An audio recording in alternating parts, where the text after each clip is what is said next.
Olá, meus irmãos, minhas irmãs, tudo bem com vocês? Para mim é sempre uma grande alegria revê-los através de mais um estudo da Palavra de Deus. Eu gostaria, antes de abrirmos a Palavra de Deus, de convidá-los para uma palavra de oração. Santo Deus, muito obrigado por permitir em nossa vida este momento tão agradável de mergulharmos no conhecimento sagrado. Nos conduz através da iluminação e da inspiração do Teu Santo Espírito, para que possamos compreender o que analisaremos, ter condições de praticar e de transmitir aos que nos cercam. Fortaleça a nossa fé, capacita-nos na nossa jornada e cumprimento da nossa missão. É o que te pedimos agradecidos, em nome de Jesus. Amém, Senhor. Da cova dos leões à cova do anjo. Então, os presidentes e os sátrapas procuravam ocasião para acusar Daniel a respeito do reino, mas não puderam achá-la, nem culpa alguma, porque ele era fiel, porque não se achava nele nenhum erro, nem culpa. Irmãos, isso é muito pesado o que está escrito aqui. E uma qualificação muito notória sobre esse servo de Deus, em se tratando de mortal. O relato sagrado deixar esse registro de que um mortal como eu e você não tinha erro nenhum e muito menos culpa, isso é algo grandioso. Mesmo em se tratando do contexto aqui, do tema que nós estamos estudando, porque envolve a vida do profeta Daniel. E foi exatamente examinando a vida dele que na conduta cotidiana eles não encontravam erro, porque o cara era correto demais. Mas foi procurar justamente no relacionamento com Deus, porque todos, mesmo o próprio Satanás, sabe que Deus é perfeito. E que jamais um mortal poderia se igualar. Daí sim a ideia da possibilidade de encontrar alguma falha no mortal. E que não foi encontrado, que o que encontrou aqui não foi falha. Muito pelo contrário, foi virtude. E muita coragem. Relatos desse gênero aqui, nós tivemos na Bíblia Sagrada Enoque, e que foi levado embora, foi vivo para o céu. Nem o profeta Elias não teve uma qualificação identificada desse gênero aqui, somente Enoque. Mas como Enoque viveu numa época diferente, com propósitos diferenciados no contexto mundial, Enoque já foi levado logo embora. Daniel ainda ficou aqui e cumpriu missão, descansou. E por esse motivo, e não outro qualquer, é claro que ele seguramente está daqueles também que ressuscitaram com Cristo e compõem aquele quadro de anciãos lá no céu e vive no reino eterno. Eu não tenho a menor sombra de dúvida disso aqui, mesmo sabendo que o mérito jamais foi dele, mas de Deus. Ele tinha uma conexão tão forte com Deus que ele foi vitorioso por isso. E não há porque, se foi levado uma grande multidão para o céu, como relata a pena inspirada, e que Daniel não esteja no meio desses. Mas ele só não foi embora nesse tempo ali, por ocasiões e situações distintas do período dele e do povo de Deus que vivia naquele momento, e da própria história do planeta Terra. No segundo tema, nós temos pessoas invejosas. Ei, mas aqui é um negócio complicado, hein? Como aqui, no verso de abertura, nós vimos há pouco a menção de presidentes e sátrapas. Esses indivíduos, sátrapas, eram 120, conforme o relato bíblico. E presidentes eram 3. Daniel era um dos 3. E o que nós perceberemos aqui é que esses sátrapas, que eram fiscais governadores, que analisavam toda a extensão do domínio medo-persa, que é o domínio mundial então daquela época, esses indivíduos, todos eles estavam submissos a esses 3 presidentes, que Daniel era um deles. Mas quando nós vimos aqui que os presidentes não contam com Daniel, então 2 dos 3 presidentes, mais vários dos principais sátrapas, estavam reunindo por inveja contra Daniel, para que Daniel não pudesse se tornar o segundo poder no governo, como queria Dario. Era esse o propósito de Dário. E quando eles ouviram falar isso, eles já procuraram um jeito de armar para Daniel. Como foi nos dias também de Sadraque, Mesaque e Abdenego, quando foram lançados na fogueira, foi a armação da mesma forma. Daniel aqui entrou numa armação. Lá, aqueles 3 companheiros de Daniel foi jogado no fogo e o próprio Cristo veio protegê-los. E aqui não foi diferente. Os leões não pôde fazer nada, o próprio Deus interviu. Daniel capítulo 6, de 1 a 6, mostra esse relato de Daniel. Gênesis 37, 11, mostra outro relato de José e os irmãos dele. Lembra de José do Egito? Pois é, passou uma situação de vítima de inveja dos irmãos. Semelhante ao que Daniel estava enfrentando aqui, nesse contexto que estamos estudando. Temos também 1 Samuel capítulo 18, do verso 6 ao verso 9, algo semelhante, já se tratando agora de Davi e Saul. Saul, por inveja de Davi, perseguiu ele de morte o tempo todo. Citei apenas 3 exemplos dos vários do gênero citado na Bíblia Sagrada. Jesus também foi vítima de inveja. Os líderes religiosos da época não tinham o conhecimento que ele tinha, como era o caso aqui de Daniel. Até conhecimento gera inveja. Então a inveja é um câncer, é uma desgraça que corrompe a vida das pessoas e isola essas pessoas de forma muito doentia, e elas não conseguem se relacionar bem nem consigo mesmas e nem com ninguém. E não conseguem ser felizes. E acham que para ser feliz precisa de prejudicar os outros, de maltratar, de machucar, de ferir, de isolar, de eliminar. Então é muito triste. Lúcifer é o primeiro registro que nós conhecemos no Escrito Sagrado de alguém que contemplou inveja. Inveja justamente contra o Filho de Deus, olha só. E deu no que deu, que nós conhecemos a história no relato sagrado. Lúcifer, aquele que foi o anjo de luz, se tornou o anjo de trevas, e o príncipe das trevas, citado no Escrito Sagrado. É onde a inveja leva todos para as trevas. A única arma que destrói a inveja é o amor.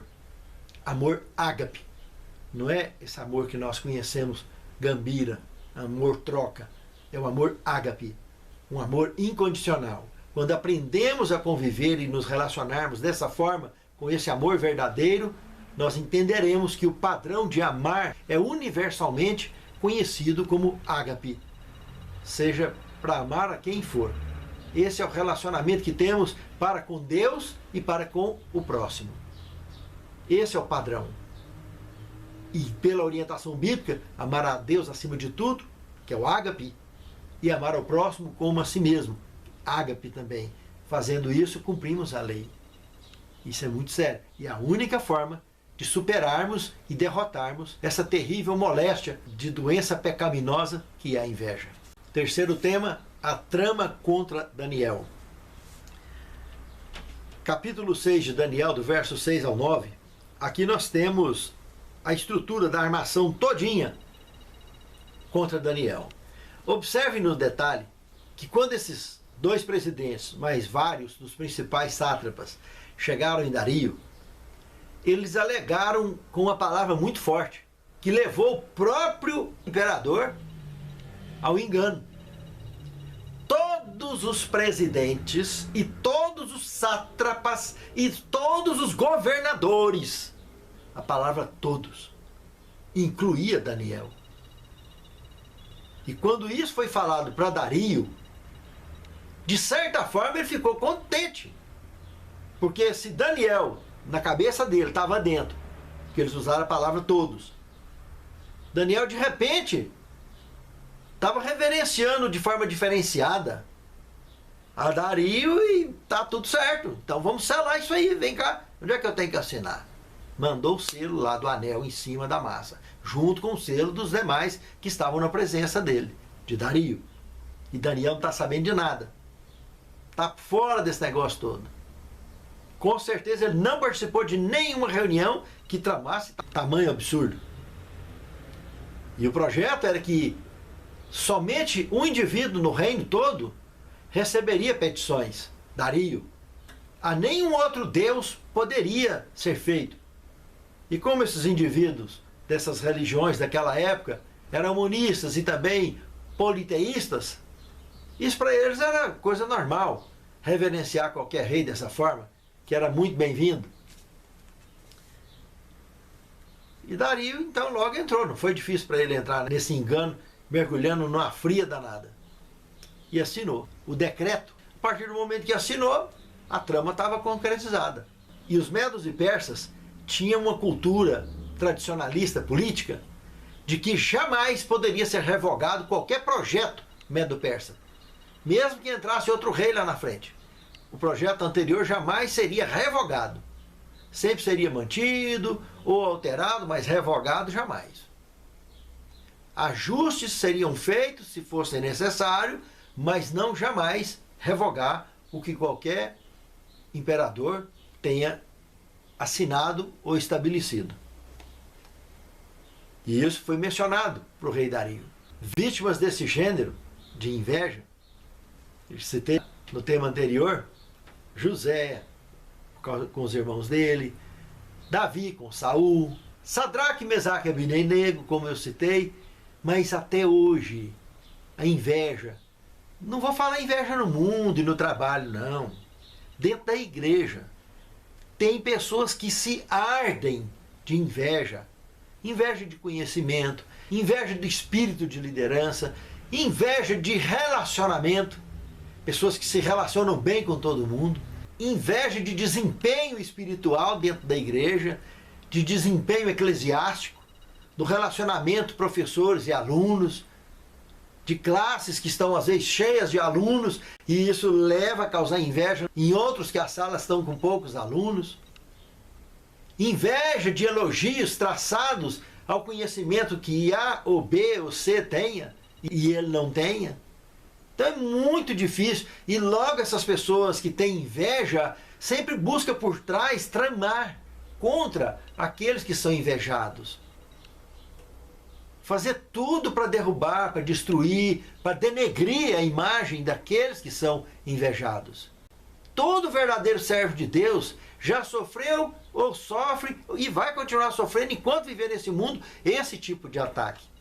Mas lembre-se, ágape é o amor que nos leva tanto a perdoar os que assim fazem, como a superar os possíveis prejuízos ou danos causados no avanço da causa de Deus, no que diz respeito à nossa participação, da nossa missão dentro desse contexto missionário.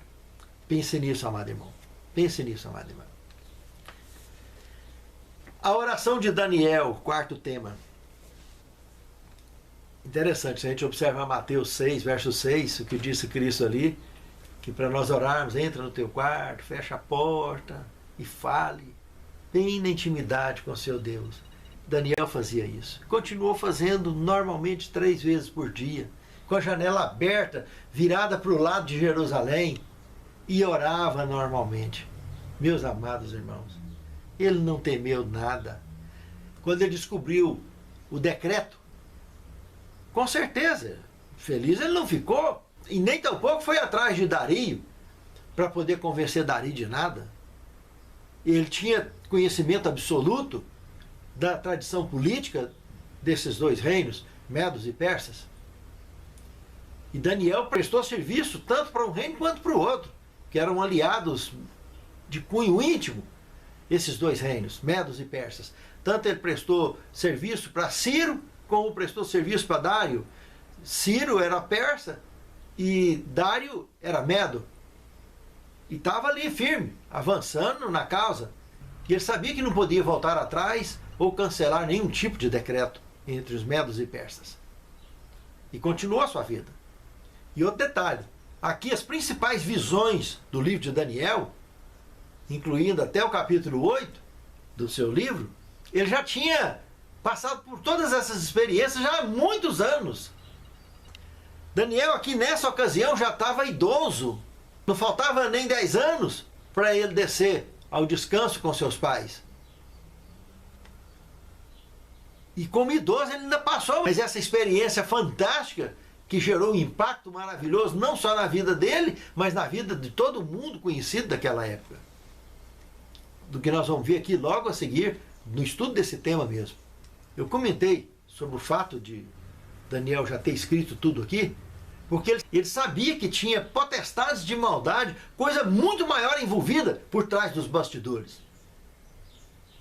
Ele tinha plena convicção disso. E como a visão do capítulo 7 do livro de Daniel trata do ancião de dias, aquele juízo de rios de fogo, ele sabia também que esse juiz de fogo estava por cima de tudo, observando tudo e acompanhando cada passo. Daniel estava seguro do que estava fazendo. Ele sabia que aqui tinha muito mais coisa envolvida. Por isso ele ficou na dele, quietinho, esperando a hora certa para falar as palavras certas da maneira correta e com convicção absoluta de fé no Senhor dos Senhores. Na cova dos leões, quinto tema. Analisando o capítulo 6, do verso 11 ao 23, eu queria destacar o verso 14 e o verso 16 aqui para vocês verem um detalhe interessante. No verso 14 a gente percebe que o rei Dario, quando percebeu a roubada que ele entrou, ele tentou o dia todo até no pôr do sol. Naquele mesmo dia tinha que lançar, então ele tinha até o pôr do sol para jogar ele na cova dos leões. Dario tentou até o pôr do sol reverter essa situação em favor de Daniel. E não teve jeito. E no verso 16, esse imperador, o Dario, ele demonstra a fé que ele tem no Deus verdadeiro. Ou seja, ele entendeu de uma maneira muito dura que a atitude dele, que não tem mais volta frente ao reino, ele entendeu que somente Deus poderia intervir nisso aqui, e ele garantiu aqui, pela fé, que Deus haveria de impedir a execução de Daniel lá na cova dos leões. Mas que ele teria que pôr Daniel lá, ele teria. Senão ele é que ia acabar entrando de uma forma ou de outra. Interessante, no verso 13, a gente observa que esses maquinadores, esses invejosos, ao se referir a Daniel, referiu de uma forma humilhante. Aquele lá dos cativos, aquele tal de Daniel, esse aí, ô imperador, não está fazendo caso do senhor e muito menos do seu decreto. E foi colocando pilha, até que não teve jeito. Dario sabia o que tinha acontecido, porque Dario já tinha manifestado a intenção de promover Daniel a ser o segundo no reino, mesmo na idade que estava Daniel. Mas a sabedoria dele era plena, suficiente para qualquer um saber que não tinha naquele momento ali homem na face da terra que se nivelasse a Daniel.